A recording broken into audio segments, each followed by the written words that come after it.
Joining me right now, San Francisco Republican Party Chairman, a man who's running against House Speaker Nancy Pelosi, John Dennis. John, welcome. I want to get to the situation that happened to you there in San Francisco, a situation that shouldn't have happened to anyone, should never happen to anyone. But first, just your thoughts on this. I'm getting tired of it. You know, they're trying to basically say, oh, you're mean because you're not going to let people in. And Donald Trump and the Republicans aren't saying we don't want to let people in. They're saying do it the right way.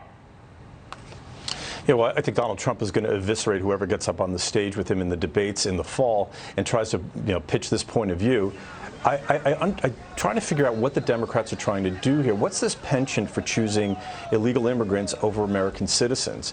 It doesn't seem like a winning strategy, and I think they're all, by the way, going to rue the day. Whoever's up in front of Donald Trump is going to rue the day that they raised their hands and said that they were going to give health care to illegal aliens. I mean, it doesn't make any sense. The numbers don't add up.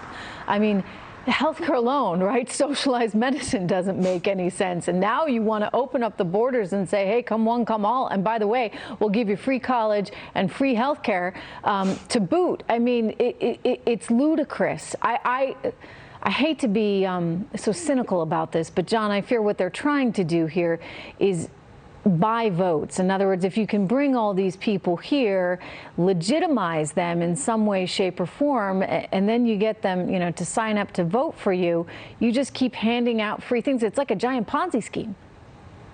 Oh, well, it's, the Democrats have long since lost their ability to win an argument on, persuasive grounds. So what they're trying to do is gerrymander districts by, bringing in new people who they know are going to vote for them. And so, like, for example, in California, what we have is we are creating this huge magnet to draw people in instead of stopping the magnet. We have a problem with housing. We can't house all the people who are here. We have people, American citizens, living on the streets. And yet we're still creating these magnets to draw people across the border. There's not a whole lot of logic going on. And there was certainly not a lot of logic going through this guy's head. I know that you attended a cleanup event on the streets of your city recently where you were verbally attacked. Let's see if we have the tape we can show the viewer by a member of ANTIFA who threatened to kill you. It was all, as I said, caught on tape. I want the viewer to see it.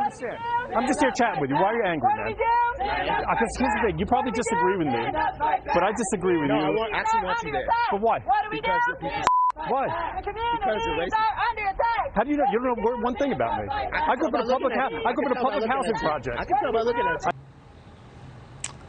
What's that feel like when someone says, I want you dead because I think you're a racist, because you're a Republican? Well, it usually takes people a good 60 seconds before they want to kill me, but this guy wanted to get to it straight away.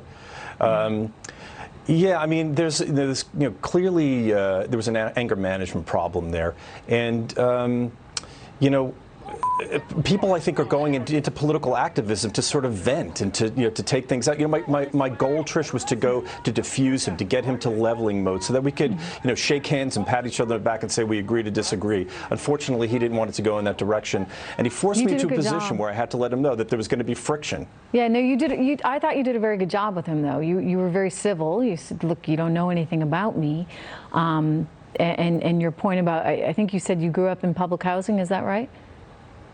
Yeah, and I don't want to belabor that point, but I mean, it just goes to show, you can't judge a book by its cover. I'm not exactly what people might think I am, just like he's not what I think he is. Let's get to know each other. Let's kind of work through this and see where we have common ground. But it was kind of hard to do because there was an agitated crowd. By the way, a crowd instigated by a local politician, a San Francisco city supervisor, a Bernie Sanders supporter, a Nancy Pelosi supporter, instigated this through Twitter. And, I have to say, I'm disappointed that the local media hasn't picked that story up. Wow. Yeah, I'm disappointed, too. I used to work in local media in San Francisco. They should have picked it up. Go ahead, John. Well, I mean, what do we do? I'm sorry to interrupt, but I mean, this actually gets me going. What are we doing now? Are we running goon squads at a city hall in San Francisco? Because this supervisor, Matt Haney, whose district we were cleaning up, he deleted the tweet, like in an acknowledgement of guilt, that he knew he did something wrong, and then blocked me on Twitter, which is weird because I wouldn't know the guy from Adam if he walked in the room right now. But not one other supervisor has condemned him, and he has not apologized. John, I mean, Eric Holder said it himself, right? When they go low, we kick them. That's the attitude right now of too many Democrats, and that's a mistake. Keep taking the high road, sir. Thank you so much for joining me tonight, John. Thank you.